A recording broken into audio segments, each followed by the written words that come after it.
The workout is simple. Just carry this obscenely heavy sandbag back and forth a bunch of times until you start getting tired.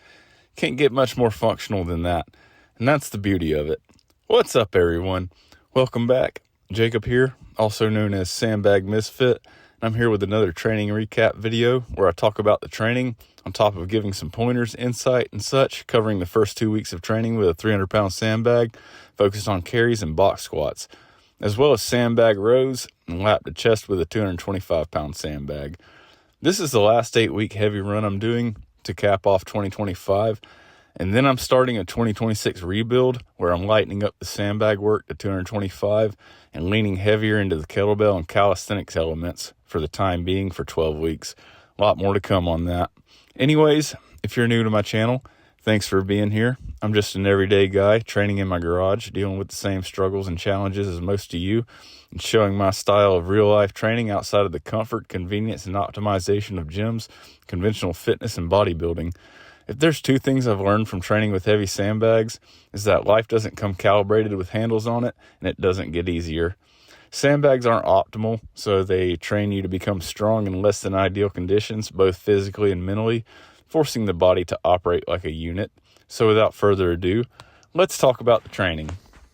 First, I'm going to start off with a little bit about order and setup.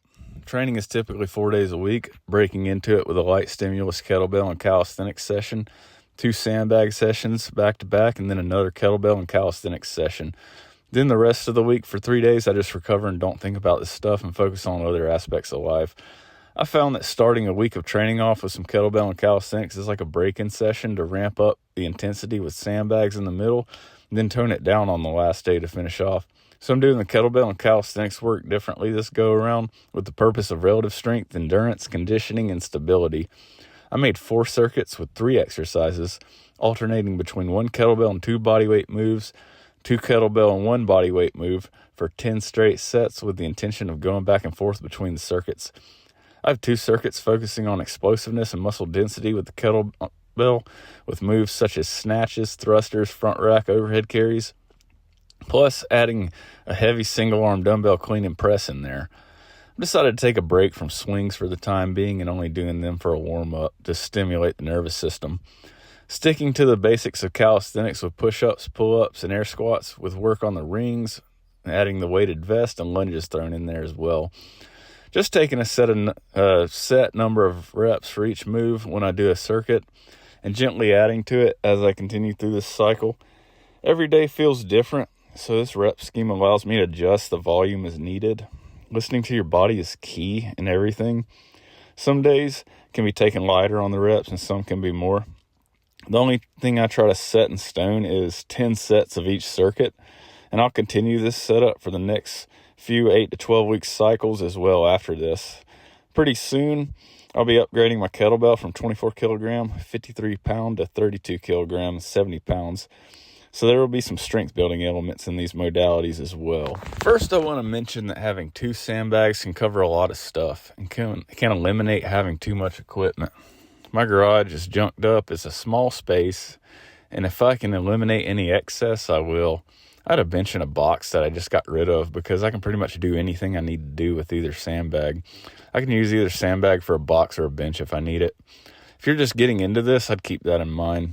In this 8-week stretch, I'm running this with 2 sandbags, a 300-pound and a 225-pound bag. The last 8-week stretch, I solely focused on lifting the 300-pound sandbag. In this stretch, the moves I'm focusing on are 300-pound bear hug carries and box squats, then 225-pound rows and high pulls or lap to chest. The volume scheme is set up with 12 sets total for the entire session, 6 sets with the 300 and 6 sets with the 225. As the cycle continues, I'll adjust, tweak, and add to it. So far, the first 2 weeks were mixed with a little variety, 300-pound carries with a pick from the ground and then from an elevated position the first week. After 6 total carries, it was 6 sets of 6 lap to chest with the 225-pound sandbag. On the second week, it was down and back carries from my truck tailgate. Then 6 sets of 225-pound sandbag ground to chest with 2 to 3 lap to chest after that, both horizontal and vertical. As I continue from here on out, the carries will be accessed from height instead of the ground to solely focus on carrying, especially with weight this heavy. 300-pound box squats. The first week I did an odd number drop set, picking the bag up from my lap to my lap each set, hitting a bunch of reps with a 300-pound bag in the vertical and horizontal position, and then on to 6 sets of 6 horizontal rows with the 225-pound sandbag. The second week, I turned the sandbag being used as a box on its side and went past parallel on the box squats a little deeper for 4 sets of 3. After I turned the bag up, and then I did 2 sets of 4 higher box squats after that. I added some deficit to the rows the second week, 6 sets of 5. And that's the first time I've tried those, but obviously with the deficit, there's more range of motion. But the difference I've noticed is that time under tension never stops. And that's what can make the deficit more effective for building muscle and strength overall, I think. So that's the entire training layout for this 8 weeks, focused on 300-pound sandbag, bear hug carries, and box squats for the strength work, and then rotating among 4 3-move kettlebell and calisthenics circuits. Now I'm about to move into some talk about techniques with some of these sandbag moves and how to get the most out of each rep. Bear hug carries, well, the truth about bear hug carries is that I don't think they ever become easier, really. You just become more rated to handle them. Between the feeling of an elephant crushing the chest, pressure on the abdomen, the quads and hamstrings being on fire with each step, you just adapt to that over time. With weight like this, leaning back is a must for a couple reasons. One being to strengthen the obliques, spine erectors, and core, ultimately to protect the back from injury, and the other to control it when carrying, as in making turns on a down and back set. Otherwise, if you were to stay upright or straight up, or accidentally lean forward, I think the risk of injury would be a little higher. The weight could shift, especially on a turn, and then unpredictability would happen, causing an injury. As for all the other movements and getting the most out of each rep, throwing a sandbag around a ton of times for a ton of reps every session isn't going to give your muscles and central nervous system and body time to kick in and adapt to the heavy weights. It's just going to cause fatigue early on, and if there's not much recovery involved on the back end, progressing will suffer. So at the top of each rep, regardless of what move it is, what I like to do is vary up the tempo a little bit.